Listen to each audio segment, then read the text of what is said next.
Merci, Monsieur le Ministre, pour ces réponses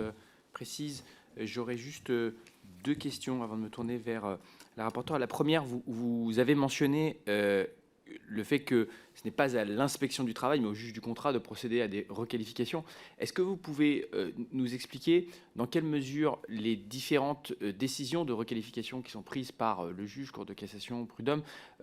doivent engager ou non l'acteur public à procéder à des requalifications massive en salariat des travailleurs des plateformes.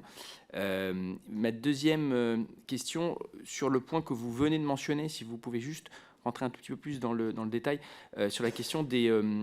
livreurs, des plateformes de livraison de repas, la charte qui a été signée avant votre arrivée au ministère, si vous pouvez nous en expliquer peut-être un peu le périmètre et si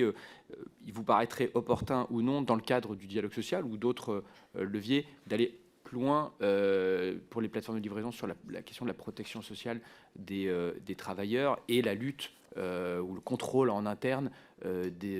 face à la fraude. C'est un sujet qui est revenu notamment dans les auditions de plateformes de livraison au cours des dernières semaines.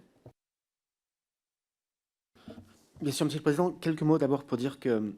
sur la question des requalifications prononcées par la justice, et que ce soit par le juge prud'homal ou par d'autres instances, nous considérons que ça n'est pas à l'acteur public de requalifier. Le choix que nous avons fait, qui m'amène parfois, de manière parfois rapide, à parler de présomption d'indépendance pour ce qui nous concerne, est un choix qui consiste à considérer que les travailleurs qui s'inscrivent sur les plateformes, quand cette inscription se fait de bonne foi, si on peut dire, sont des indépendants qui souhaitent travailler en s'appuyant sur une plateforme. Mais qu'il y a une possibilité pour le juge de requalifier, soit parce qu'à la suite d'un contrôle, un lien de subordination a été considéré comme avéré, et donc il appartient à l'inspection de saisir les juridictions, et les juridictions font ensuite leur travail en indépendance, soit parce qu'un travailleur de plateforme considère qu'il y a un tel lien de subordination qu'il demande lui-même la requalification du contrat. Mais dès lors qu'on est dans ce système-là, qui s'appuie sur des requalifications par voie de justice, ce n'est pas à l'acteur public, l'État ou un autre, de procéder lui-même à ces requalifications.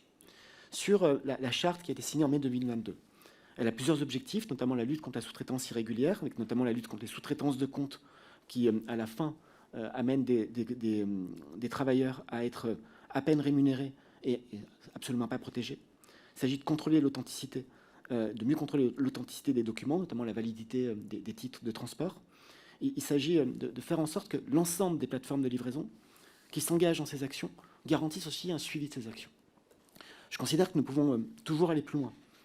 Et toujours aller plus loin, ça passe par les priorités et les mesures annoncées lundi dans le cadre du plan national de lutte contre le travail illégal. Et évidemment, mes services tiendront l'intégralité du plan à la disposition de votre commission, à la fois en mobilisant l'URSSAF, en mobilisant les différents comités, je pense notamment au CODAF qui permet une action coordonnée des services de l'État, et en mobilisant l'ensemble de ceux qui peuvent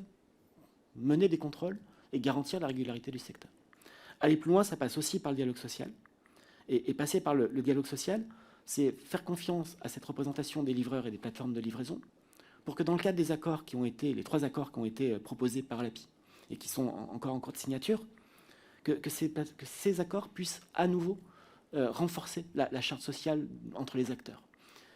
Si je devais peut-être résumer cette position,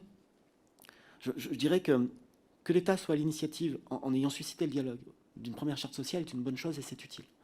Mais maintenant que le dialogue social est installé, ça nous semble plus logique que ce soit les acteurs qui s'en emparent. Charge à l'État de veiller à la bonne application et charge à nous d'encourager la conclusion de telles chartes et de tels accords. Mais faisons confiance au dialogue social, il a montré en quelques mois qu'il pouvait déjà porter ses fruits.